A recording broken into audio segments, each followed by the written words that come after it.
some fun stuff. Let's try to keep it light today. But there is some extra news in regards to the Game Awards.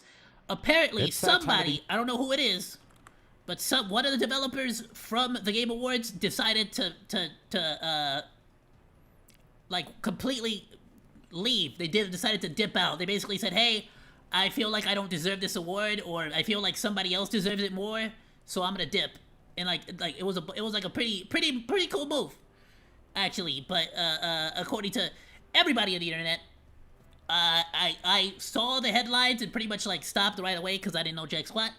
Let's see who it is. It's that time of the year again, folks. The Game Awards are upon us. It's right on the horizon, and we have seen the nominees for Game of the Year 2025.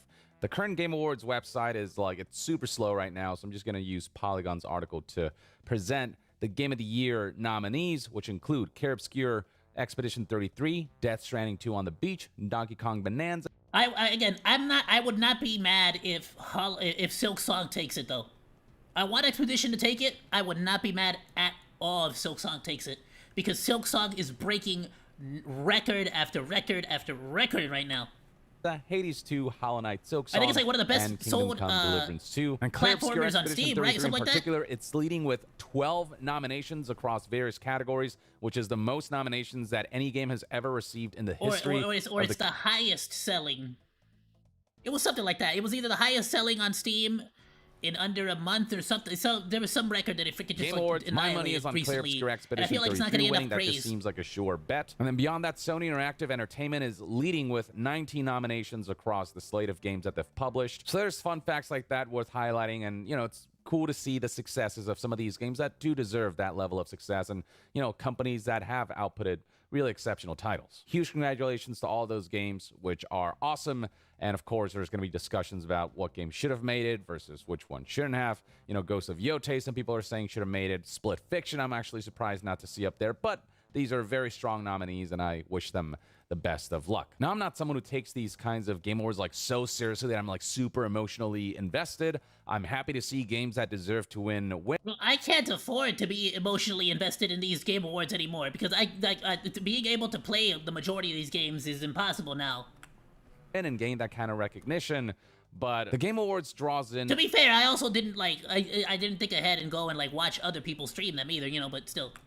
A huge audience, and nominees and winners are significantly impacted, where you can see game sales boost when they're represented by the Game Awards. And so the Game Awards as a whole does have a certain kind of responsibility to ensure that all of the games are looked at thoroughly, and to ensure that the games that are represented properly. And that's an area where there's been a couple misses here and there, and we're getting another such situation. So let's check out the debut indie game category. We've got Blueprints, Obscure Expedition 33. That's probably going to win this category. I don't know how to pronounce this. I think it's Yeah, I haven't heard of Despelate. I haven't heard of Dispatch. I've absolutely heard about Megabonk. A lot of VTubers playing Megabonk. I heard zip about Megabonk. Nothing.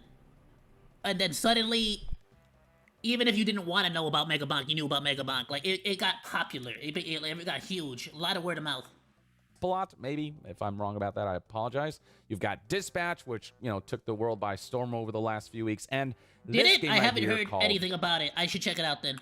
We'll check out a trailer now, it's worth highlighting that this award is not for Best Indie Game, but Best Debut Indie Game. That's to say the first game ever developed by a developer or a studio. Oh, it's this one that looks like the guy peeing in the freaking stall? Sick. And you can see right here, going to Megabonk's Steam page, that it is listed as a Game Awards 2025 nominee. So what is Megabonk? Well, basically, it is a roguelite survival game akin to Vampire Survivors. Basically, a Vampire Survivors-like, if you will. Oh, I love it. Okay, I'm already a fan. I'm obsessed with Vampire Survivors. Like, it's pretty much like anytime I take my laptop anywhere, or I gotta travel anywhere, I got Vampire Survivors ready, loaded, like, ready to go. And even if I don't have Vampire Survivors on there, I have Goddess of Victory Nike, and it has the mini game for which is basically Vampire Survivors, but with the waifus, with the pilgrims. You can see right here a trailer, a little footage to show what kind of game this is. Oh, and Hollow Cure as well. Hollow Cure is also a lot of fun. Oh, but it's like 3D.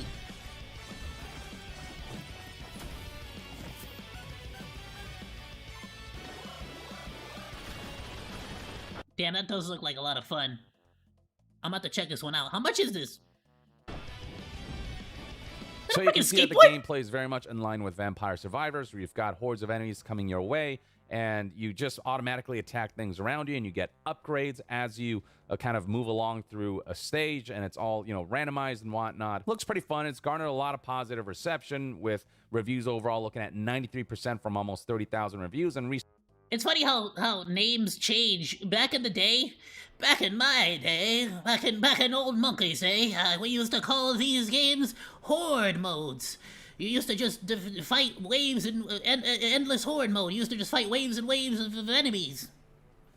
Now we're calling it Vampire Survivor likes. Recently, you know, 92% from 13,000 reviews. And then beyond positive reviews, it's done pretty well for itself on Steam, with peak concurrent player numbers exceeding 117. It's like when Call of Duty was like, it's Call of Duty Zombies mode. Like, no, it's survival mode. It's just zombies are the enemies. Like, relax.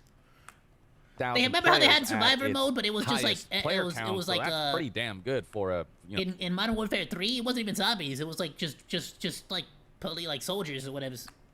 For a brand new indie game. It was fun. Now, according to Steam's listing, this game is both developed and published by Bring that back, Call of Duty. If you go to Steam's Vtuber developer page, you'll find that the only game there is, in fact, MonkeyVtuber, so it'd be easy to assume that $10? This is indeed a debut indie game. But as it turns out, that may not be the case.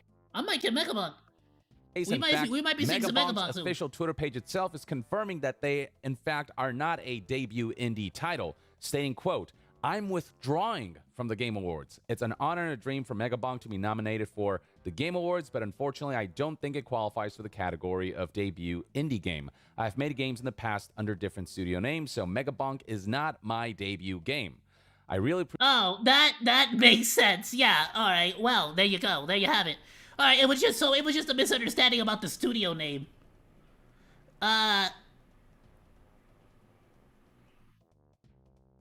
I'm not gonna lie to any of you. I kind of assumed, I don't know why, in my head, I assumed that the, at the very least, at like prior to this very moment,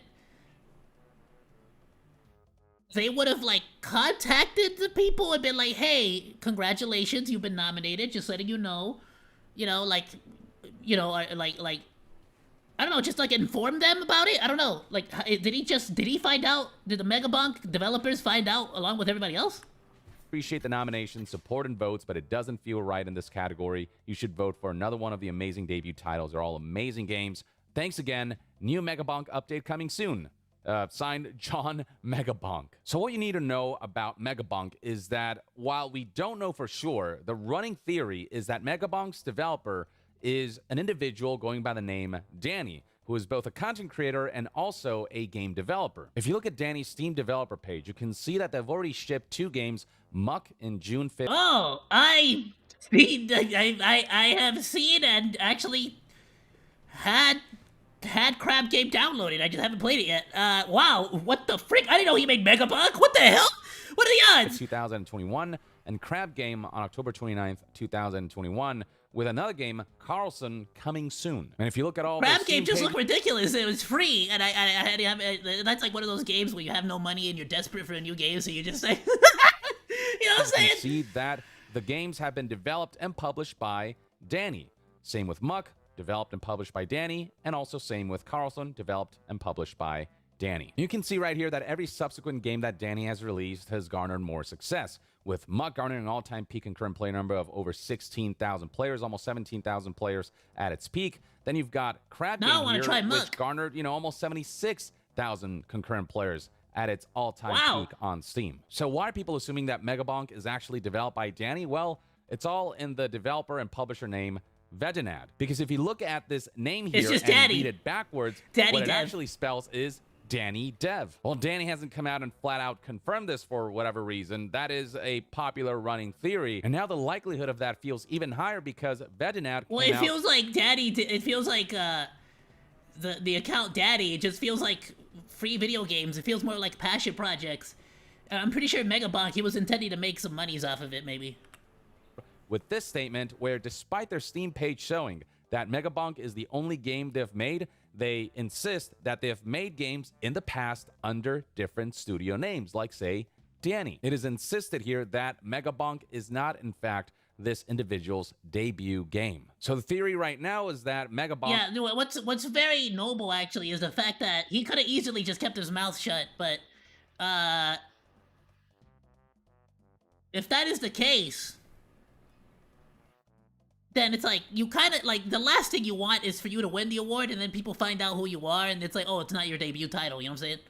That would make you look incredibly bad. Games in the past, so putting MegaBonk in the debut indie first game impressions category are very is not important. correct. And here's the thing, Vtuber and MegaBonk didn't have to do this. They could have just written this whole thing out. Nah, this was an amazing move. A new studio in the sense that it's under a different name, so this is technically the first time this specific indie studio has shipped a game, so maybe they could have gotten away with it. And so the fact that they're coming out here and admitting to all of this and choosing to withdraw from the Game Awards despite the prestige and attention that that'll bring, I mean, that's a move that carries with it a huge amount of integrity. It does. It's mad respect. It's a $10 game. I'm absolutely buying it. I'm a huge Vampire Survivor fan.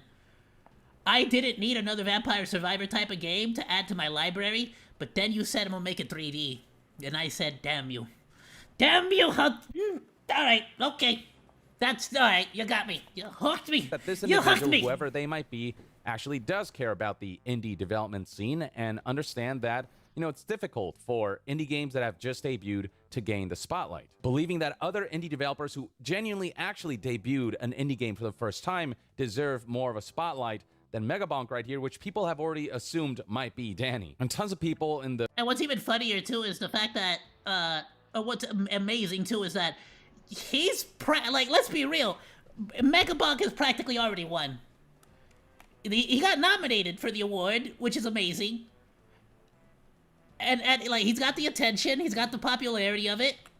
The replies, and now this is just a microphone drop. Highlighting how based this is, what a W this is, and how much integrity one must have to actually do something like this. Even in the quote tweets, a lot of people are just celebrating that MegaBonk was actually willing to step aside to give more deserving devs. People are figuring it out. It's absolutely Danny. Particular category, the spotlight. And you're also getting a lot of people who are speculating, especially with this tweet, that, hey, Danny, we know it's you, bro. We love you. And people posting dokes being, you know, suspicious. Surely, different studio name, surely.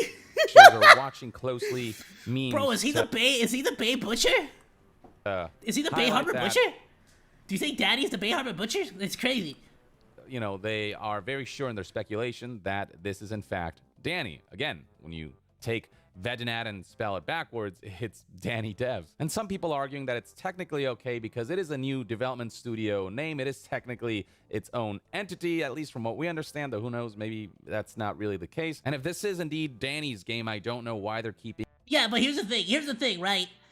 People using the logic of it totally counts because XYZ reason, if he did not come out and say this and then he won, people would be using the exact opposite approach of saying like, oh no, but it technically shouldn't count because he technically has another account. You know, so that works in both of different like directions. So it's smart that he didn't a secret, but that he did come out and say it. I should say. Be like, you know, when I think about it, under the circumstances that I've created here, technically I don't qualify for this category. The fact that they're willing to do that, I think, is a baller move. And what that's ultimately done is actually attracted more attention towards MegaBonk because people do recognize integrity and want to support integrity. So absolutely, there are plenty of comments also saying just because you were willing to do this. I was, I'll be real, I was already hooked and gonna probably buy it just from the gameplay, the way it looked. All I've done is heard praise from everybody else in the world, basically, about it. But now that I saw that, like, I really want to play it, like, period. Even before he did this move. That's really nice. So it's just a really interesting situation, and or I should say even without the scenario where I don't fully blame the Game Awards for not knowing because extra bit of info. MegaBonk's developer has kept their identity close guarded secret, so I can't blame everyone outside of the Danny fan base for assuming that this might be a debut indie game. But at the same time, I'm reminded of what happened last year when Dave the Diver was nominated for Best Indie Game. And you look at the game and it certainly evokes indie game. It's got that, you know, pixelated art style. It looks lower budget. And you could assume just at a glance that it very well might be an indie game. But the thing is, Dave the Diver is decidedly not an indie game because it was created by this developer called Mint Rocket, which is a subsidiary of Nexon, which is a big South Korean game company that made, you know, $1.8 billion in revenue in 2021 alone. It's a $1 billion company, damn! A big conglomerate. It is a mega corporation. So the fact that Dave the Diver was nominated for Best Indie Game just because it looks like an indie game, and, you know, the people who were responsible for putting together what was the the list of nominees did not look into it further. I feel like there should be like a specific, like, hey, this is what's considered indie. Like, small team, like they should say like specifically like, hey, indie means small team, small budget. I was gonna say small scale, but that's unfair because there's a lot of like large scale, very simple but large scale games. So I feel like small team, small budget it would be like the biggest things for me. That was, you know, a major point of contention for that particular Game Awards, and I think rightfully so. And now we're getting a situation where a game that was nominated under for $60. debut indie game technically does not qualify if Megabonk's Twitter page is to be believed, except the developer. No, but fair is fair, right? I feel like just because you're an indie game, that shouldn't mean you have to charge less, right? But still, I like indie games because they're cheaper. Just ousted themselves and decided to just withdraw of their own volition. Now, unlike the Dave the Diver situation, which came from a lack of research, with the Megabonk situation, again, I more understand why that slipped through and why Megabonk had to come out and clarify the situation, because Megabonk's developer is being cheeky about, you know, who they are and, you know, even beyond that, again, in technicality, it is a new company. Being more secretive about their identity and what they've worked on in the past. So the fact that they came out and admitted all of this... So you could have made an argument for either or is what I'm trying to say here. Like, you could have made an argument for, or you could have made an argument against, and basically nobody would have been able to really stop him from receiving the award. I feel like. And have decided to back away. If he had won. It's just a big integrity move that, you know, not everyone might have thought to do or... you know, would have the integrity to do. I would also be curious if Megabonk were to, you know, accept this nomination and then people found out it was Danny, if there would have been backlash surrounding that, or if people would have been like, well, technically... 100% there would have been backlash, if not from Danny's fans, literally from people who wanted their games to win, and are looking for any excuse to get mad at the other games. Or to delegitimize the other games. Without like, people it's just that really knowing for sure that it was Danny. It did ship under a new development studio and publisher name, so technically it counts. Like, I don't know how that would have been perceived, but it's still cool to see that a developer like genuinely cares about ensuring that the categories accurately reflect the games that are represented. Now, this happened so recently that the Game Awards hasn't responded. It hasn't had the time to respond, and this no doubt threw a major wrench, given that, you know, the Game Awards, you know, there's months of preparation involved. I'm curious to see if the Game Awards will respond and actually comply with Megabonk and their voluntary withdrawal from the Game Awards, if the developer will get in contact with Jeff. I'm wondering what the deliberation will be now that Megabonk has put out this statement on the part of the Game Awards, whether they'll accept this or whether they'll just ignore this and just continue on with... It'll be hilarious if now everybody votes for Megabonk. ...the show. But, you know, at the very least, Megabonk has kind of clarified everything and set the record straight. And, yeah, ultimately, it's just a baller move and also just a bizarre development that nobody really expected. But, you know, that's the Game Awards for you. You know, you never know what will happen during these events. Anyway, that's everything you need to know about... No, yeah, that it's a W move, and not only that, but people are going to be talking about this for a long time. Anytime they bring up that developer or a game that he's making... You know this is going to come up in the conversation. This is going to be like a point of reference to know, like, oh, who is that? Oh, he's the creator of Megabonk. He's the guy, oh, like, he freaking, you know, like, in particular amongst the other indie teams, specifically, which is absolutely amazing. Absolutely nice. I'm going to go ahead and share the video. Please go drop Yong Yea a like, go drop him a sub, all that good stuff. Absolutely phenomenal. If you're watching on the VOD, it'll be in the description below. Ayoo, Monodachi! Thank you so much for watching this video. Please be sure to like, comment, and subscribe. You can also find links to the videos that we reacted to today down in the description below, along with my Oshi marks. I'll see you in the next video, Monos. Goodbye, and thank you so much for swinging by. Salut!